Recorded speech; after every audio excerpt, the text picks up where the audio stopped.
పరిపాలన అనేటటువంటిది నన్ను ఇబ్బంది పెట్టకూడని పరిపాలన అయి ఉండాలి. రేపు పొద్దున పళనిస్వామి వచ్చినా కూడా మళ్ళీ ఇబ్బంది పెట్టేవాళ్ళు, వాళ్ళు కూడా ఇట్లాంటిదే. అంటే అధికారంలోకి వచ్చిన వాళ్ళు ఈ ద్రవిడ పార్టీలు దౌర్జన్యపూరిత ప్రవర్తనలు చేస్తున్నారు అవతల వాళ్ళని నాశనం చేసే క్రమంలో. ఇంకోటి అడ్మినిస్ట్రేషన్ ఎంత దరిద్రంగా తయారైందంటే ఐఏఎస్లు ఐపీఎస్లు, డిఎంకే ఐఏఎస్లు, ఏఐడిఎంకే ఐఎస్లు, ఏఐడిఎంకే ఐపీఎస్లు, డిఎంకే ఐపీఎస్లు. వాడు ఇంకా నీతి నియమం ఏం లేదు అక్కడ, రూల్స్ ఏం పాటించడం.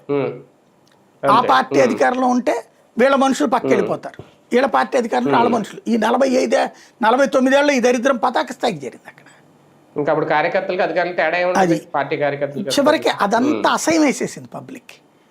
ఆ అసహ్యం అంతటికి వాళ్ళు ఎంత కడుపు రగిలిపోయి చూస్తున్నారో. ఇప్పుడు జాతీయ పార్టీలు కూడా ఈ కూటమా ఆ కూటమా తిరుగుతున్నారు, కానీ ఆల్టర్నేటివ్ వైపు వాళ్ళ కిందసారి ఆల్టర్నేటివ్ బీజేపీ 14% ఓట్లు ఇచ్చారు జనం.